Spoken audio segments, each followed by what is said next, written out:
real estate agent? Are you looking to acquire clients consistently so you can grow your business and your income to live a great lifestyle? This is Dave Finale and the RE Skill Builder Podcast. And good afternoon, good morning, it's good morning. I made a mistake there. See, I start the day with mistakes. That's okay. I make a mess, then we clean it up to progress. So here it is. It's Friday, October 22, and this is Real Estate Talk TGIF episode number 176. We've done 173 weeks in a row. That's what today is. We have not missed a week. We missed one Friday out of those 173, but we did it on the Saturday. And I've got one of the great coaches in this country and great speaker. Scott, you've been all over the place. You're a true educator in this business. Scott Einbinder. Scott, thanks for coming on, man. Thank you for inviting me, Dave. It's nice to have a fellow New Jersey person to speak with. That's right. We're in New Jersey. We're here, right? We're both on the East Coast. No time issues. Scott, I just want to give a little bit more about you. You're one of the things that people remember, and that you're known for a little bit, is that you were one of the startup founding executives of YHD Foxtons. A little bit more about you. You've spoken, I think, at every convention, regional and national, that I've ever heard of, right? And you only work with top agents. So, number one, I want to thank you for coming on. Number two is a question I ask everybody when we start this broadcast. So if you've watched, you know what the question is, you know the answer. The last two people in a row have gotten the answer correct, which is really blowing my mind. So what does TGIF stand for? What does TGIF stand? Well, it's I'm sure it's not Thank God It's Friday, right? It's Thank God It's Finale? Yes, 3 in a row. How about that? It is Thank God It's Finale. And that's why we're here, right? Because the idea is to give value back to our real estate brethren, to everybody in this business, in this industry, to give as much as we can. We've had local people, we've had national people, we had international coaches.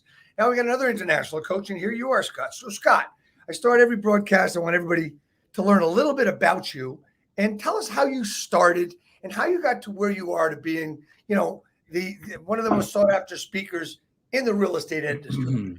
Well, my decision to get into the real estate business wasn't really my decision. My mother and father were in the real estate business. I often say, I'm 57. I've been in the business for 57 years. My mom and dad had started in the real estate business, and I was lucky enough and fortunate enough to be exposed to the business through them. They had started a Century 21 franchise. And over the years and through my youth, they built it up to a pretty significant company, and I ended up joining the company, and ultimately it ended up getting sold to Merrill Lynch. It was acquired as one of the top 100 real estate companies in the country. And then I was required to sign a non-compete, and I navigated into the mortgage business, and I was lucky and opened up a mortgage company and had a good deal of good fortune there as well. And roughly about 10 years later, a subsidiary of Chase Manhattan Bank acquired my firm. And then I made my entry into the real estate space, where through circumstances, I heard about a startup company. A guy was looking to start a discount real estate firm. Discounting was interesting to me, although all of my experience had always been on the premium side of the equation, premium commissions, premium value, all these things. What was discount all about? It was intriguing. So the forces came together, and I joined with them pre-launch. The company was launched as YHD in late 1999, early 2000. And in roughly 3 years, which was my tenure with the company had grown to about 350 employees. We were closing roughly 500 homes a week.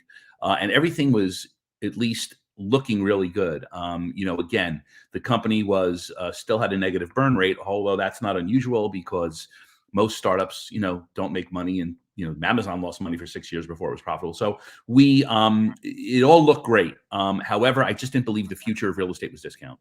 Right. So against all advice, I left. When I left the firm, not really sure what my next move was going to be, I got a phone call from a broker who said, "Hey, Scott, can you tell me a little bit about, what you guys are doing over there at this discount company? Because you're really kind of rocking our boat." We went there. I went there. I gave an hour presentation on my thoughts of why I think most agents, traditional agents, are failing, why they've been so poor in competing against us. And I gave kind of a sermon on how to really overcome discount competition. Who better to hear it from than somebody who's inside that bubble? Right. From that, another broker called me, said, "Hey, I heard you did a seminar over at so-and-so's office." I'm like, "I did." They go, "What do you charge for that?" I made up a number, and here I am 19 years later. Awesome. So this is something that's agents are looking at, and they see all these different broker models. Now, we'll get into this in a minute, but I want to talk about models of brokerages and how they work and how they fail and how they don't make any money. I always said when I was a broker owner, I always said, "Why do you think they call us brokers?" Right? Yeah. But there's still a lot of agents that want to have their own shop. They want to open their own business. They want to be their own broker. Sometimes I think it's for ego. Sometimes I think it's because they believe they're going to make a lot more money. And sometimes they just want to do their own thing. And that's, I think, the right reason. I think everything else is the wrong reason. But I want to get back to the YHD Foxtons stuff really quickly. I don't want to spend a lot of time on it, but it's important for some people to understand a simple process. I believe that all of the agents there were taught. And I want you to go, I'm going to state it, and I want you to go into it a little bit. Is one of the things that we heard and we learned, and I learned through the years, because I was a broker owner at the time, was that they would go in and do their presentation and always, kind of like warn the seller what other people were going to say about them, right? And they were told that they're going to say how terrible we are and this, that, and the other thing. And that would always be, the straw that broke the camel's back, where YHD or Foxtons would get the listing and the other people wouldn't. Talk to me about that and what the— Yeah, absolutely. I mean, the one thing about the real estate business is, while the real estate brokers don't take kind to competition, right? Whenever a new brokerage opens up, nobody's welcomed with open arms. It's a very contentious situation, no matter what the company is. When Foxtons came along, when YHD came along, because no company had ever put the commission out there like we did. Listen, YHD Foxtons, we did a lot of things wrong, and not wrong, just our strategy wasn't right in certain ways. But there was a lot of interesting things that came from that. First off, the one thing that it revealed back in 2000 was that agents were very, very uncomfortable talking about commissions to homeowners. It is, and still are. Most agents are very, very uncomfortable when they talk about commission and they talk about price. Two of the most important areas that you have to articulate to a seller about: price and commission. Agents, it's like a surgeon who thinks they're a great surgeon, but they just don't like blood and incisions, but they think they're great. Okay. So the reality is that back then, the traditional full service agent was very uncomfortable talking about commissions. Then a company like ours comes along. We put the commission right out in front of the homeowner. That was our leading thing. In fact, we even put it on the lawn sign for a while. Right. So the idea was, we would say to a homeowner, "Listen, we're going to give you some ideas. We're going to talk to you about what we do. But keep in mind, we encourage you to invite your local realtor, your friend who's an agent. Bring them in. But I just want you to know something. When you mention us, and we encourage you to do, you're going to hear a lot of negativity. They're going to tell us we're horrible, terrible, it'll never work. And just so you know, when you hear that, you got to ask yourself the question, because is the agent talking about their value, or are they talking about why somebody else isn't good?" And the homeowner would sit there and they think, "You know what? Mary's our friend. She would never talk that way before." Mary would come in, almost assuming she was going to get the listing. YHD or Foxes would come up, and Mary would then kind of rip them. And the homeowner would sit there going, it's exactly what they said they were going to do. And the traditional industry handed us credibility on a silver platter every single time they bashed us. And by the fast forward today, it still works the same way. When you try to bash your competitor by talking negatively, all you're doing is you're elevating their credibility. Absolutely. And it's a lesson to be learned about people to not get upset at the haters, right? Because the haters help you. It's like when I was recruiting agents, right. I would find out that, the broker at their weekly meeting would talk about me recruiting the agents. And I always wanted to pick up the phone and say, "Thank you so much for talking about me today." Yeah. Right. And that's kind of the thing that happened. So, all right. So basically the discounting thing wasn't going to be a good thing. And you talked a little bit about— And just one thing, Dave, the whole word of discounting, the reality is the traditional industry, discounted real estate. Most agents are discount brokers. Let me give you an example. You go into a listing appointment, and let's say you're trying to obtain 6% from your seller. And the seller says, listen, I'll list with you at, I'm really not comfortable with your 6% price. I'll do it for you at 5%. And the agent says, okay, what did the agent just do? Just the agent just discounted their commission. Okay. So discounting is a mentality, but yet in those circles, they call it as negotiating, but yet it's the same concept. Discounting is discounting is discounting. No matter what words you choose, it's a mindset. So let's take that one step further. So as we were, huddling to see how we were going to combat YHD and Foxtons, right. Some people would say what they're not, a discount means they're getting the same service for a discounted price. Right. It's like, okay, so you go into a discount or you're getting it for wholesale, right? And what we absolutely, said was, Dave, the reality was is that in many cases, the comparison of services, first off, there are certain services that no longer have any value. So when you try to throw your devalued service into your value package and try to justify your price on that, it really doesn't apply. And the other fact of the matter is that there were many and are many traditional agents and brokerages that actually provide less value than discount services. Now, keep in mind, when I left that operation, my whole mindset was I had a better appreciation for the traditional broker, the valued broker. But what we had to do is we had to provide other things, and that the business was evolving.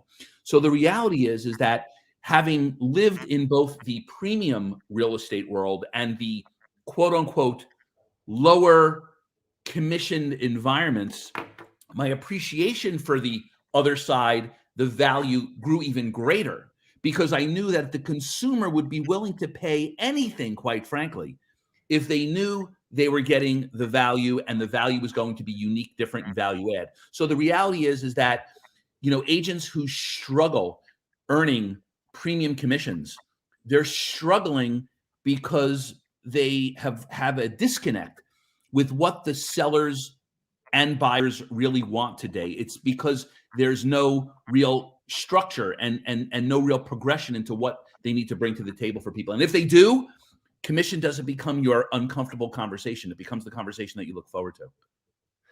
Exactly. So basically, the way I take what you just said is like, and it's the same thing for all of us. Any type of presentation, any type of sales, any type of anything, you're there. The number one thing really, and what I try to get through to my clients and stuff is, you're there to help them. You're there to help them through the process of selling their home, buying a home, whatever it is. And you got to meet them where they're at. And that is, you cannot keep telling them stuff, right? You can't tell them what they need. You need to do this. You need to do that.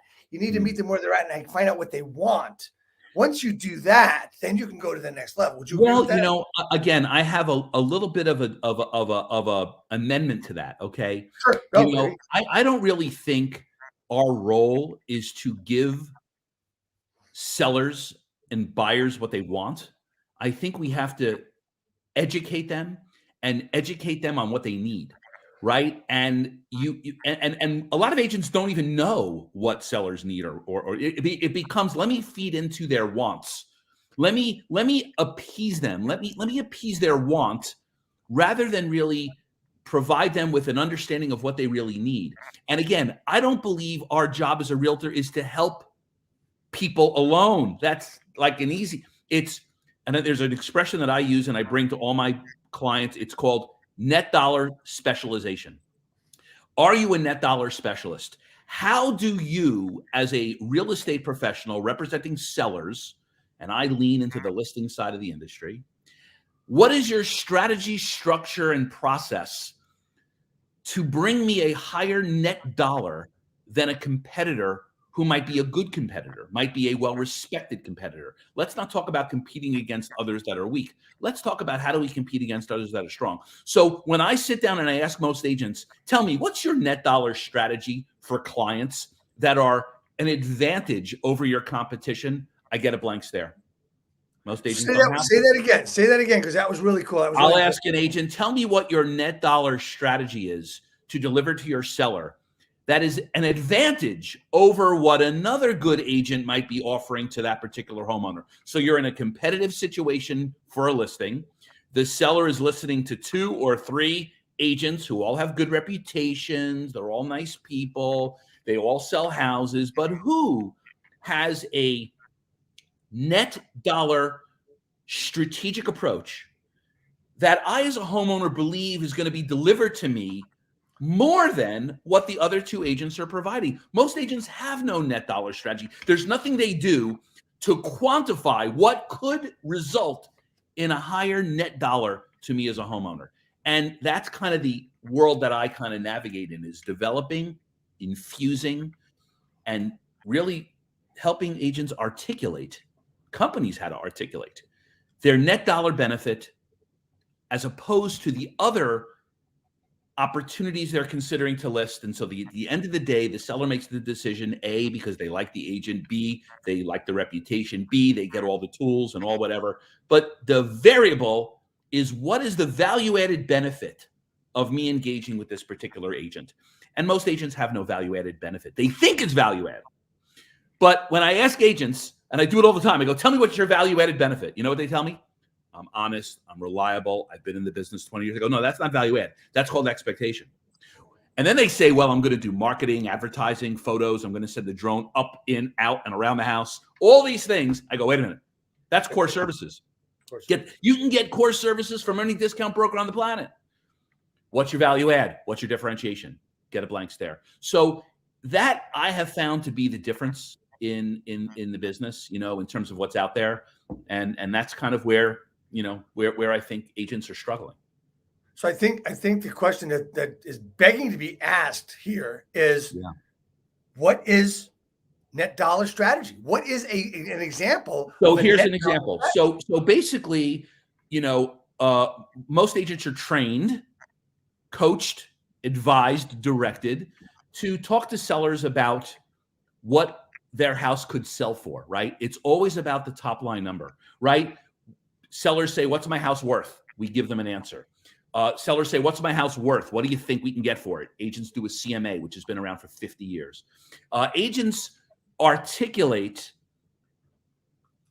home values based upon what they think they could get for the seller's home, top line number. Right. We all know, and if you've been around this business for a minute, we all know every number that comes out of the mouth is nothing more than a guess. Some guess better. Some are better educators with guessing. And we have this whole concept at the listing, you know, what's list price, you know, listing. Somehow there's some list. And we all know that the top line number is nothing more than either it's a guess, or it's an educated guess, or it's an opinion. But at the end of the day, every real estate agent who's hooked up to a lie detector will admit they have very little control over top line numbers, right? Because the market will determine what the market will do. But the net dollar is really what the seller's walking away from with closing, right? At the end of the day, if you ask the seller this question, Mr. Seller, what's more important to you? Selling your house for the most money or netting the most money out of the opportunity in your property? They'll all default to net. So what does that mean? It means what those net proceeds are going to be when I walk away from that closing table from the closing. Now, we all know that there's a variance. There's a variance between list price and ultimate contract price. Then there's another variance between contract price and post-inspection price. And then there can be another price between post-inspection negotiation and closing, right? So during the course of a transaction, right, we know that the value we bring to the table as an agent is all the things that we do to preserve net dollar, to preserve the cash. But agents don't think this way. It's just, let me get on the contract. So the idea is when you have a better focus on net dollar strategies, tangible things that you do pre-listing, at listing, post-listing, pre-negotiation, during negotiation. There's many actions, services that we can bring to the table that will lean into a better net dollar solution at the closing table. But the real estate business is random, you know? Most agents, they let the deal just happen and see what happens. And the whole business, Dave, is built on a reactionary mindset to issues. We react to problems. We react to situations with sellers and buyers. React, react, react. Kind of the world that I've tried to create in terms of my business and my clients and everything that I've done has been a 100% pro-action, meaning everything that we do is pro-action in terms of everything. Pro-action with marketing, pro-action with contracts, pro-action with listing, pro-action with the transaction, proactive with all the things that we know that could happen. We proactively design strategies to minimize and reduce the risk of them happening. What's the net result? Higher net dollar for our seller. This is a different level, in my view, of sophistication of not only how you position yourself to get business, but what you do when you get business and how you manage that entire process. So, you know, that's kind of the long explanation to a short question. So, okay. So we talk about the highest net dollar and here, I think one of the issues, which is really on the surface and doesn't have a lot to do with that, is most agents, especially in this area that I work out of, right, are afraid to give a net sheet. They're afraid to talk about net dollar. Oh, absolutely. Well, and again, and not only, Dave, are they afraid to talk about it, because it really, that to me reveals some level of, I mean, let me give you another scary question. You ready for this one? Sure. Do you know most agents don't even know how to calculate closing costs? Think about it. They sell houses. You ask an agent, so tell me, if you're going to list a house for $500,000, right? And we gave them certain dynamics. We gave them the tax, what the taxes are, what the per diem interest was. Agents they don't even know nobody knows even what it costs to buy or sell the product we're selling. Well, the attorney will figure that out. Let the loan officer come up with that one.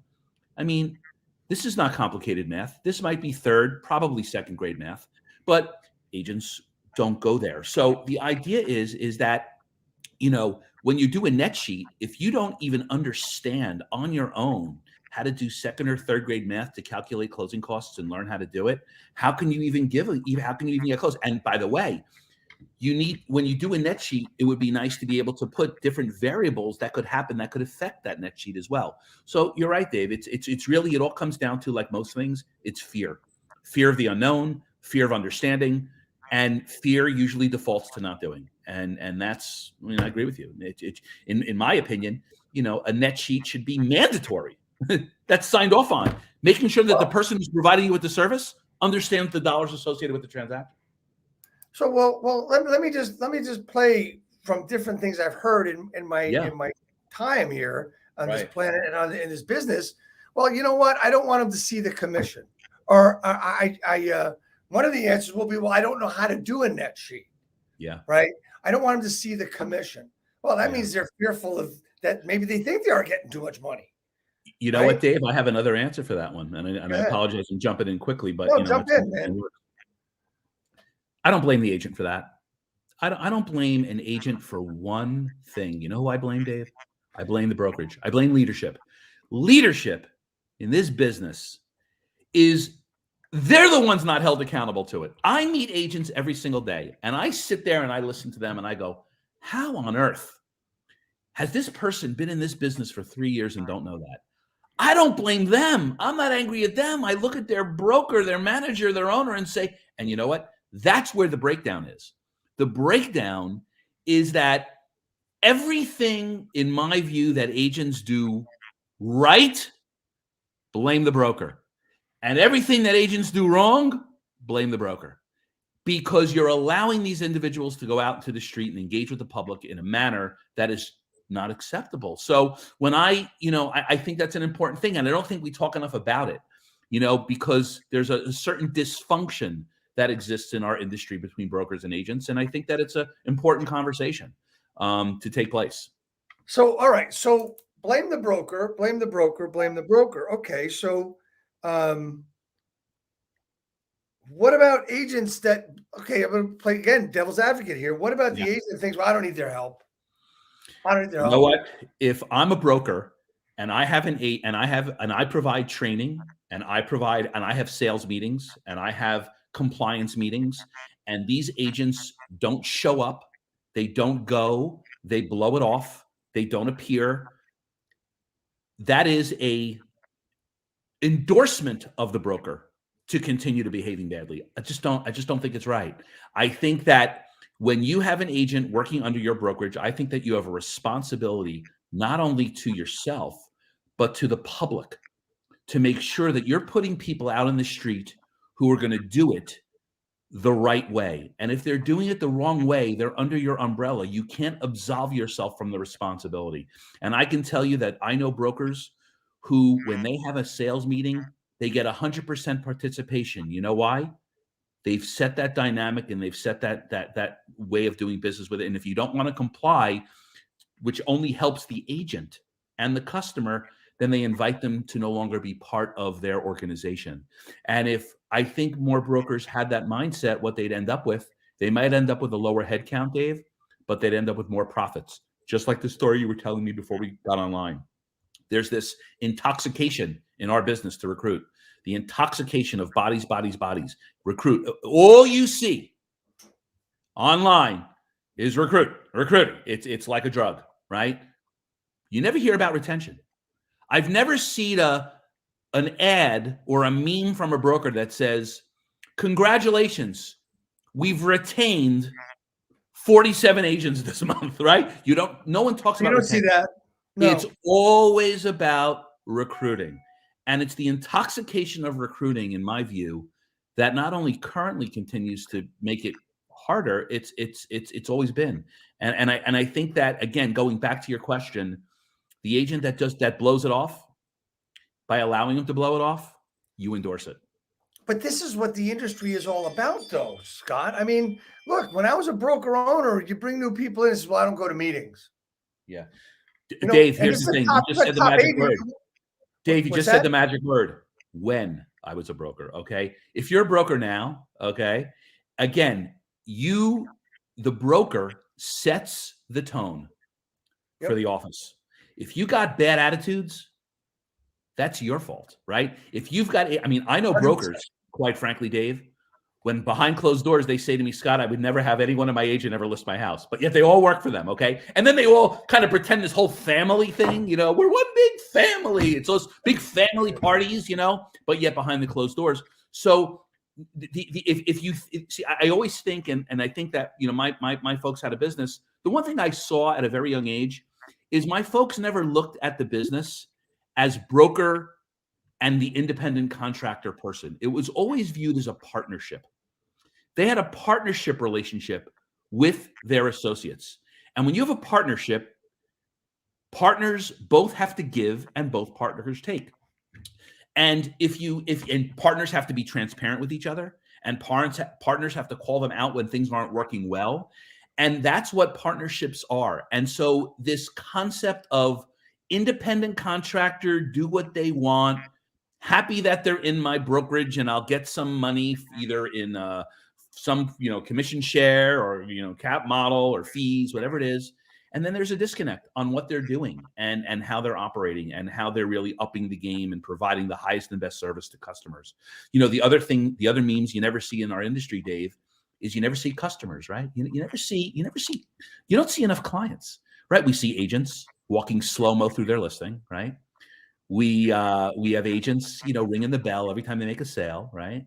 We have agents who are giving their stories, but the only one that really I think kind of matters out there is the clients, right? You don't hear enough client stories.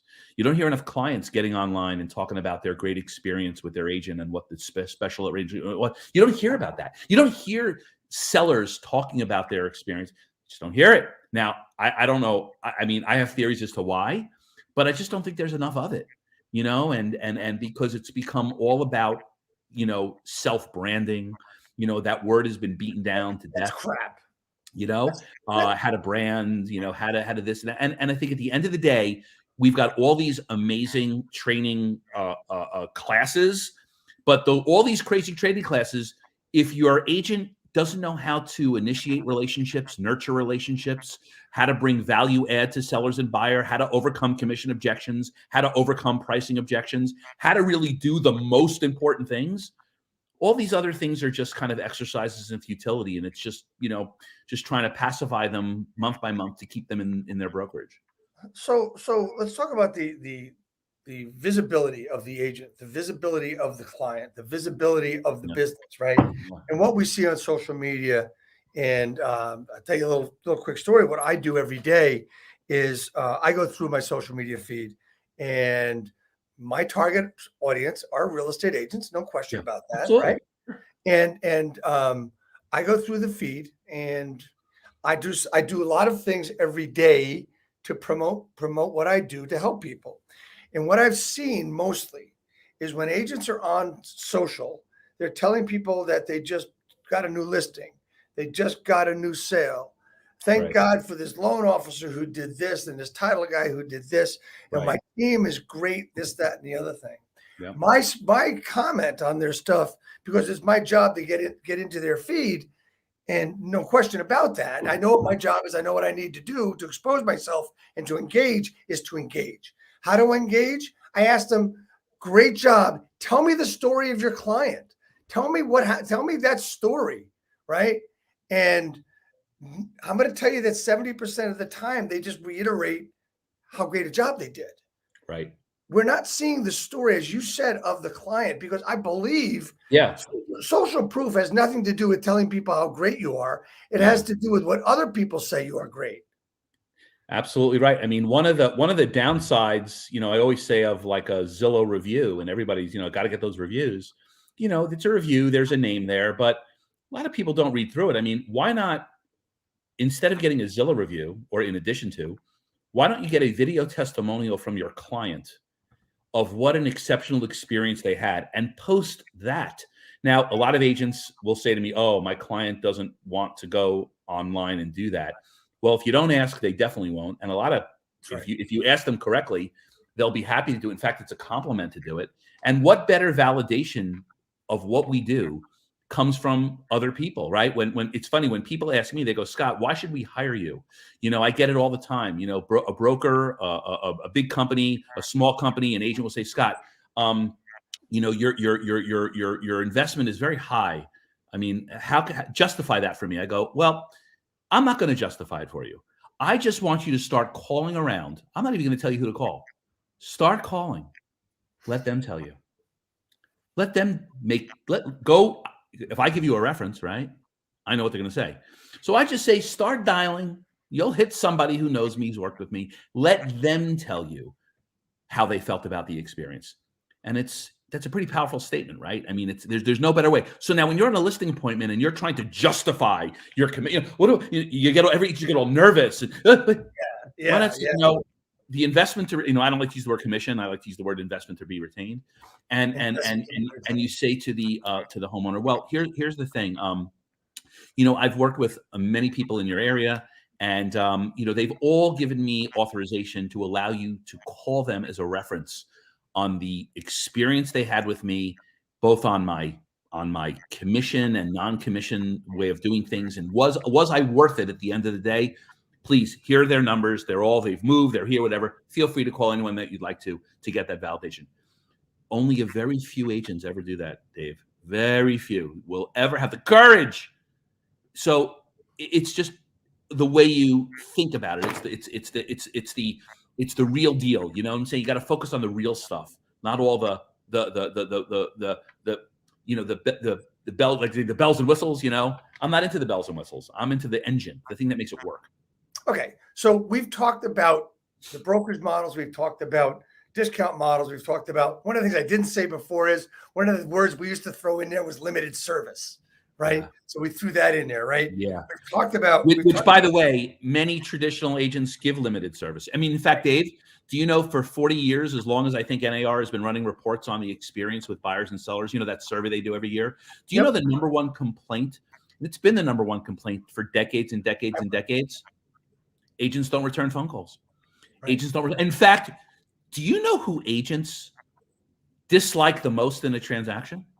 Other agents. If you ask agents, what's the part of the business? Dealing with other agents. Now, if other agents aren't interacting well with you, how do you think they act with clients? Again, all acceptable methods of doing business, because nobody wants to let anybody leave their office. There's the intoxication to recruit and the fear of having an organization with high quality service to clients, and and so that's kind of the the perspective.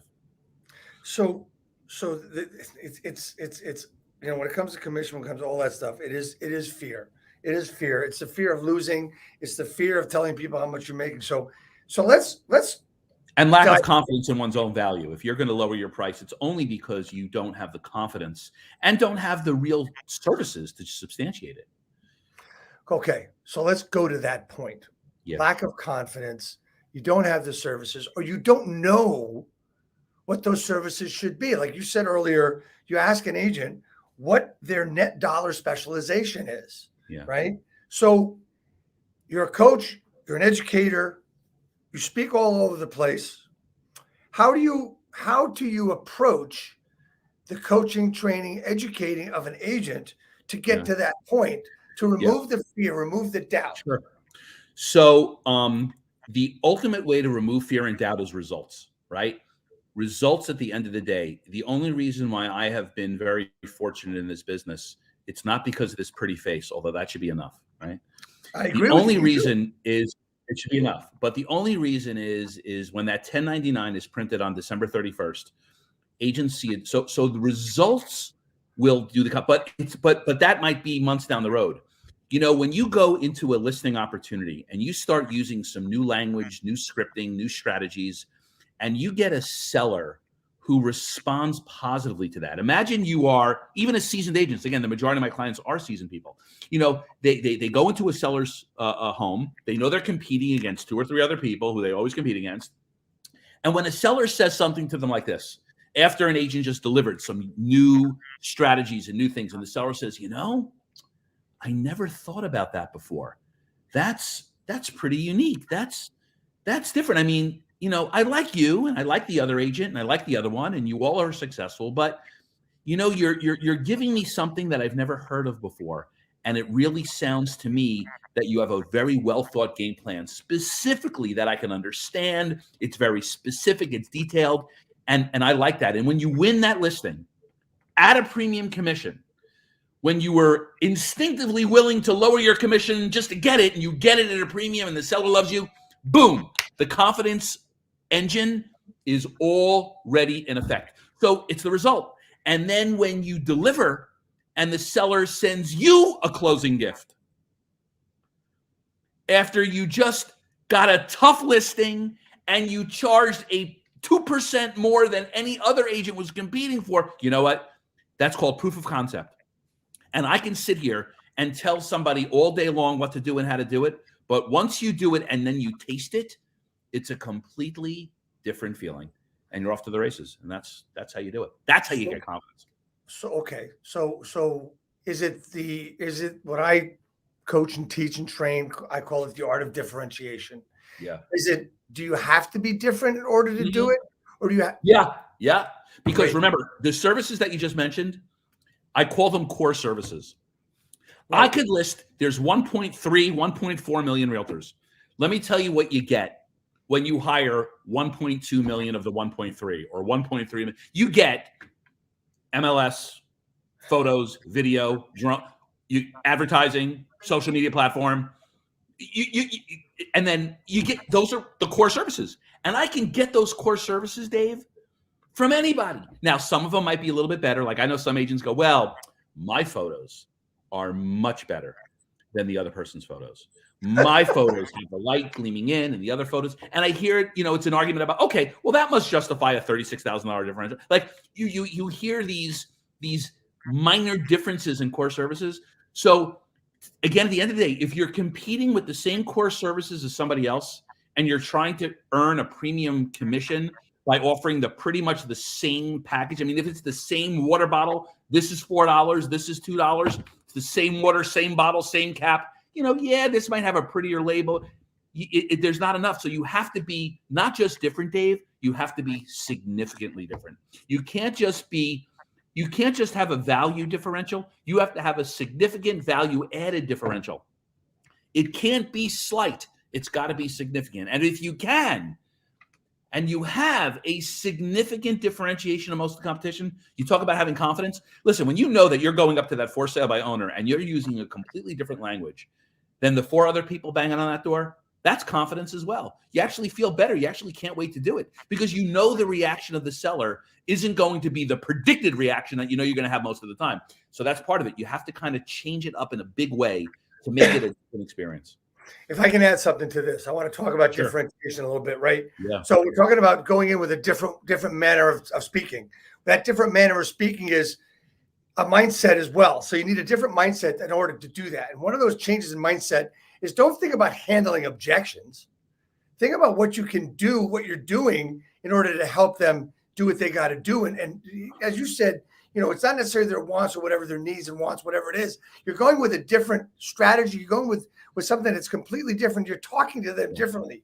So instead of worrying about, what happens if they say this and what happens if they say that? Yeah. Be yourself, be a person. Well, the thing about the other thing about objections, just to touch on that. Absolutely. Objections are such a healthy, good thing. You actually want objections. If you're not getting objections, the chances that you're going to get it is very low. The worst thing you can have in a selling situation is the seller sitting there going, okay, let me think about it. So objections are absolutely mandatory. You should love the objections is the single greatest moment in a selling situation because that's where sellers are really testing you. You think it's, I got to answer it correctly. Of course you do, but how you handle the objection. Do you know most sellers, most real estate agents, when they're challenged on their commission, their body language completely changes. Yep. They get all crimped up. Some people will actually get annoyed and they don't know how to handle it. And listen, if you don't know how to gracefully and professionally and tactically manage these objections with commissions and pricing and all the other things along the way, if your manner to handle them isn't well, forget what comes out of your mouth. It won't even matter because you're already giving the verbal response of how you really feel. So, again, who do I blame? I blame the broker. If you have agents who don't know how to handle commission objections, they don't know how to handle them. They come in constantly. I can't believe I lost it. You know what? How well trained are you on that? It's like, I believe Chris Voss says in his book, he says 738-55, where it's 7% what you say, 38% how you say it, and 55% is body language, right? So you just said, if you get most agents are going to stiffen up. Yeah. And what do you mean? It's too much. And again, I think all of them are important. I think what you say is critical. How you say it is critical. How you respond to they're all, to me, have equal weight, and I think that, but again, when was the last time you walked into an office, which we haven't done in 23 months, but it doesn't even matter. In fact, these environments have been even better where you have leadership practicing the listing presentation with their agents, and they're practicing over and over and providing critical response and better and better and better. I got to tell you, I work with agents who make monster money, huge dollars. And do you know what they do every week, Dave? They practice their listing presentation with me. The best in the world never abandons the fundamentals, right? And we have to keep making sure that the fundamentals of what we do never get old and stale. And so you have to be there. So if the top 5% practices their listing presentation from A to Z all the way through with mentors around them or coaches or advisors who actually play the role of a difficult seller and how you manage it, why wouldn't somebody with 1 year in the business who's never done, I'm saying, like the pushback on, now is that accountability? Totally. Right. And I'm going to do a shameless plug. Every Wednesday night, 5 p.m. Eastern, I do a 2-hour session on scripts and dialogues. Bring me your problems and we'll role play it out. Right. Every Wednesday, 5 to 7. Yeah. Anyway, so, but that's right. I always use the example. Yeah. I say a couple of things. Number one, I talk about, I'm very well connected with a lot of top agents. Dan Beer, the #1 team in San Diego County, $550 million this year. Kyle Whistle, same thing. Chauncey Pham in Texas. All these people that are doing great numbers, what do they do every day? They still practice. They're still practicing. And the great thing about these people is they will come to you and they will talk to you and help you with whatever thing you got. So, and I always use this. I said, you know what? Pick a sport. Pick any sport. Pick your favorite entertainer. What are they doing every day? They're practicing. Okay, so I'll use Derek Jeter, right? One of my favorite Yankees. I'm a big Yankee fan. Mickey Mantle, #1, though. What did he do before every game? He practiced. What did he do before every playoff game? He practiced. What did he do before Game 7 of the World Series? He practiced, right? You never stop. One of the best players in the game ever never stopped practicing. So tell me, how do you think you can go out, do a listing presentation when it's going to be the first time, the 10th time, the 20th time, and you're in your second year of business and you've only done it 20 times? If that. Absolutely. And what critiques have you emerged out of those 20 times, and what have you learned? And so, again, there's all kinds of, you talk about different brokerages that,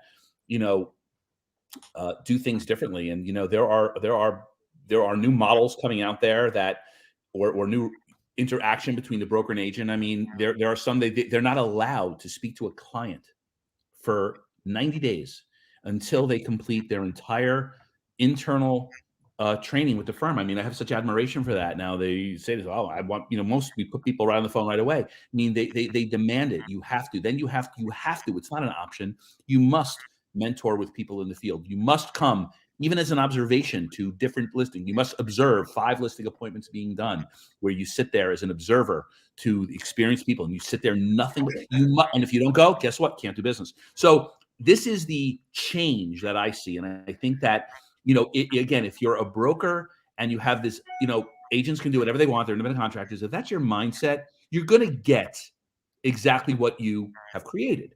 But if you create much more for it, in fact, broker relevancy has declined, right? I mean, all the tools and services that brokers have been able to give people, agents can get them for less money, free. It's very easy, right? And so, where is the broker relevancy today? What is the broker's relevance to an agent?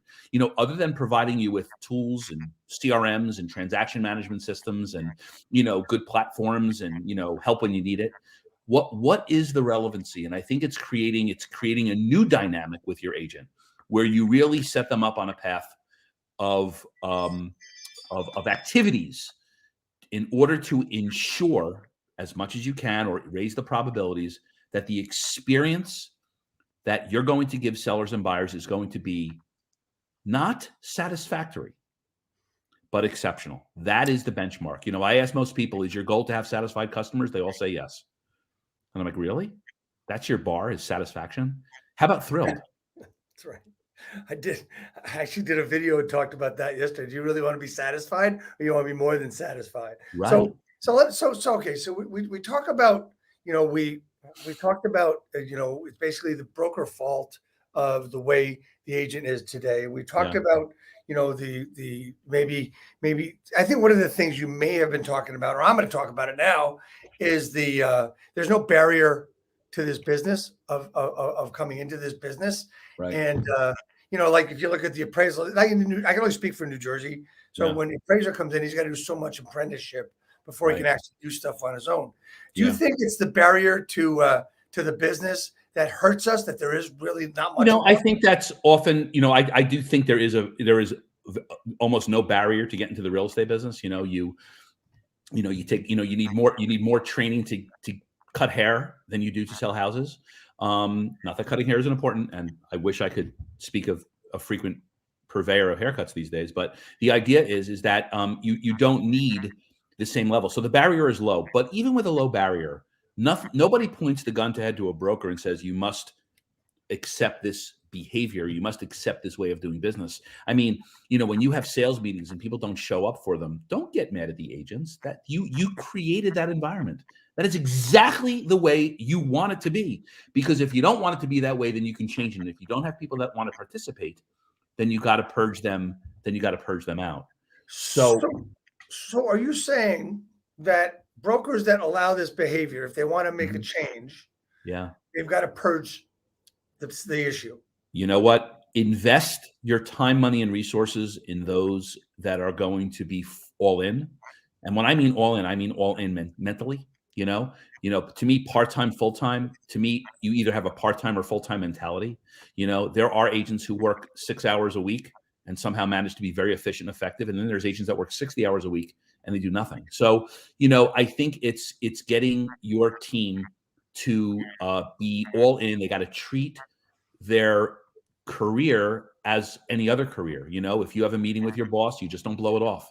If you have to invoke a new solution, you have to do it. You have to create it in a way that allows them to really run a professional business, a professional way. Again, the defaulting answer has always been they're independent contractors. I can't tell them what to do, and nothing can be further from the truth. You can tell them what to do. If I'm an independent contractor and I want to walk through the office spewing profanities and throwing eggs at people, you can tell your agent not to do that. All right. So there's lots of things that we can tell agents to do, and we should do them. Nothing breaches the independent contractor relationship because you're putting forth a standardization, a standard of how you want to operate as a company and as individuals. So let me ask you this question. Is the business model old, new, whatever? Is it broken? I think there's lots of broken areas of it. Yeah, I think even with the new models, one of my criticisms with a lot of the new models, one of the good things about the new models is that they're giving agents autonomy, right? The days of brokers, controlling your commission decisions on how you want to do splits, and that's been very much part of the industry, and I think a lot of the new models are giving a lot of autonomy to agents. So if an agent wants to go out there and kind of create whatever business pricing they want to or how they want to do it, as long as it's legal, they're giving this autonomy away, which I think in some respects is a good thing. But on the other side of it, there's really no watching of what they're doing from a quality standpoint, from a delivery standpoint. I agree. So I think that I think that much of the traditional business is completely broken. I think there's tremendous dysfunction between brokers and agents and lenders and companies, and it's all very, very broken in a lot of respects. The good news is, because I'm a positive guy, I don't want to make this a negative thing. The good news is that if you are a person who wants to get into this business, whether you have 30 seconds of experience or 30 years, you can take advantage and you can really rocket ship yourself right away if you do things, again, different and you understand it. And the good news is most of your competition is still doing it the old way, because that's what's coming down from the top. And that's the good news, is that it really is, I think, as great a business as it's always been. You just have to kind of not fall into the way we've done it way of thinking, and operate in a different mindset. Yeah, and I want to caution people, agents out there, and when they hear someone talking about, yeah, we're making changes, and then when the next answer out of somebody's mouth is, okay, but that's different than how we've done it all along. So changes, but that's different. That means they're doing things the same way. Yeah. It's not like, and that's what differentiation is all about, and actually been the tone of this entire conversation we've been having. So I agree with you. I believe that the brokerage models are broken, and also the franchise models are broken, right? Because the brokerage models are built from the franchise because they're basically told what to do. The franchise doesn't have the guts to tell the brokerage how to run their business. They just say, oh, no, we're a different kind of franchise company. We can't do it that way. I've heard that from the brokers, from the franchise system that I was involved with for 21 years, that they couldn't tell their franchisees what to do and how to run their business. And remember, that was, again, and I know your history, Dave, and mine. I mean, this, remember, technology, like everything, changes businesses, and technology and, but the real estate business is very unique because you've got a trade association with a lot of power. You've got the board of realtors. You've got a lot of elements to our industry. It's not like selling, water bottles or selling things. I mean, we have licensing barriers. There's a lot of intricacies that just don't make it that easy for change. And remember, every time somebody new comes on the landscape, there's anyone that threatens everybody. I mean, we all know the Zillow story. Zillow was Satan, years and years and years ago. And then slowly, and what did Zillow do? Zillow said, listen, as long as we keep being relevant to consumers, our value will rise. And they provided data, right? I mean, you had Realtor.com, you had Zillow, and Zillow leaped up. I mean, how did it happen? It happened because Zillow said, listen, let's just keep putting more and more and better things in front of consumers. And that will get us more traffic on our highway. And it did. Yeah. I want to go one step further, and my attempt to piss other people off is that I believe that the trade associations suck. I think at the top level, they're really good and they really do really great things for the real estate industry. But I believe in the local areas, you know what? I don't see any innovation. I don't see any differentiation. It's business the way it's been done for years and years and years. And, I just don't see it there. And what I do see is that the bigger they get, the less and less people show up at these trade associations and at the local boards. I think that's a shame. And I think it's unfortunately, I don't know how to change it because you know what? I'm only one person. Listen, you know what, Dave, you won't change it. I won't change it. What'll change it is the consumer. The consumer always ends up being the changer of force, and again, like brokerage models can become antique, certain aspects of our business can become antiquated as well. And ultimately, and listen, we've seen around the country, we've seen, MLSs merge, which is often code for one's closing, right? Or boards merge, sometimes they're merging because they lack participation. So they have to merge. It's not like they're merging like good things. It's like they have to. So, this will continue. And again, I think that, we can have, hours and hours conversation on the macro level. Right. But I think, in terms of what you're trying to do, which is great, I think that you got to make it at the agent level. And I think agents, the good news is you have the tools available to you at your fingertips. And if you can plug yourself into the right environment, I was listening to a really good thing the other day, and it really kind of had an impact because I myself continue to try to improve on what I do, and so I stay relevant and I keep myself at the edge. And I was listening to this guy, and it was such a great thing. He said, "Environment will overcome intent every time." Right? You mean like that? You can have the intention. What was that? You don't see what you see on your screen right now? What's it say? Environment always wins. It always wins. And so there's so many that have the good intent. They have the rah-rah, this and that. But you got to put yourself in an environment where there is this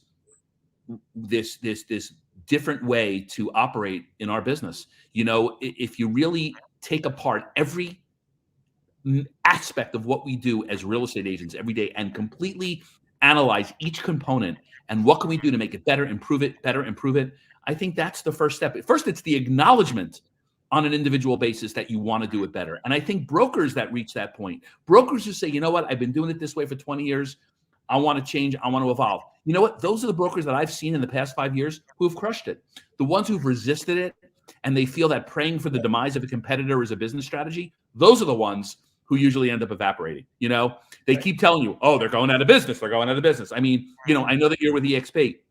Do you know how many times over the years, Dave? I mean, they've been around for 10 years.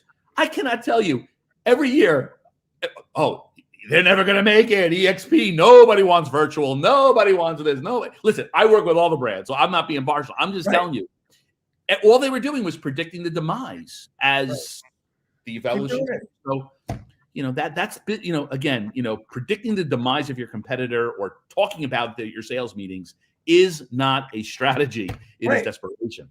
So just I want to just wrap this up because we're on the hour, and sure. I want to talk about it. Just briefly surmise. We talked about that the agents need to bring the consumer more into their marketing, into their strategies, as far as making the consumer how they've helped their consumer more of the story than them. The other thing you talked about, which is like so freaking cool, is net dollar specialization. What are you going to do to have a net dollar strategy for your agent? We're talking about how much money you're walking away with. And actually, when the agent does this, the actual agent, in my opinion, will also have a net dollar strategy for their own business. It's not what that's a whole nother conversation, and I completely agree with you. Exactly, right? So the whole thing is that these are really great topics, and I urge everyone to reach out to Scott, and we've got his number and his email address scrolling there. Scott, what is the best way for people to connect with you so they can get your help? Well, again, if you're a firm that's looking to really be introspective and look, in my view, for relevancy in the market, relevancy with agents, and relevancy with clients and consumers and sellers, predominantly buyers as well, of course. I'm happy to evaluate. I work a little bit differently in the marketplace, Dave. I look at what I do with each one of my clients as a partnership, and it's important to me that there really be a lot of analysis. I'm probably one of the only guys out there who I spend so much time with a potential client before we actually move forward, because I've got to make sure that I'm the right fit. I'm different. I can't get you to do different if you don't have different. So I'm different. And it's important to me that I do the right proper assessment and proper evaluation, so I ensure that I'm the right solution. And I'm for those people that want to really no longer wake up every day and be like, ugh, I got to go out there and fight. It's waking up excited because that what you're delivering to people is a much different experience than what they can get there from other people. So I have your website on the board there. Yeah. I'm also going to flash again your phone number and your email address. Hope that's okay, because that's on your site. Sure. Look, I have to ask you a couple of more questions. What is one thing an agent can do right away to help improve their business? I think it's the first thing they can do is make much more of a dedication to get listings. The industry is changing. More and more buyers are going directly to listing agents. I think they have to make a conscious decision to build their own strategy on how they're going to acquire listings outside their sphere of influence. Sphere of influence marketing is one thing. I'm into more outside your sphere. Every opportunity outside your sphere, from FSBOs to expireds to homeowners that you don't know, absentee owners that rent, short sales, all of that non-sphere listing opportunity, you've got to make a absolute commitment to go in that direction. I think that is crucial for your business going forward. So, okay, I have two other things. One is a question and the other is a statement. There's a question I ask everybody on this broadcast at the end. How can I, Dave Finale, real estate skill builder, help Scott Einbinder grow your business? How can I help you grow your business? The way you can help me grow my business, Dave, is to continue to spread your message of what you're trying to spread about doing it better. You know what I'm saying? I think that your work here is to try to up the game of the business. You're unique, and you're like me to some extent. We've been around for a while, but we're leaning on the progressive side of the curve.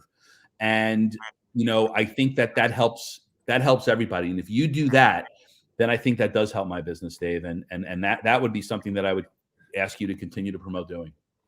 Man, we've known each other a number of years, and we've talked, time to time, and we're really on the same page. And and I know you know that. And you've been great for me. Anytime I've called, you've picked up the phone. I sincerely appreciate that.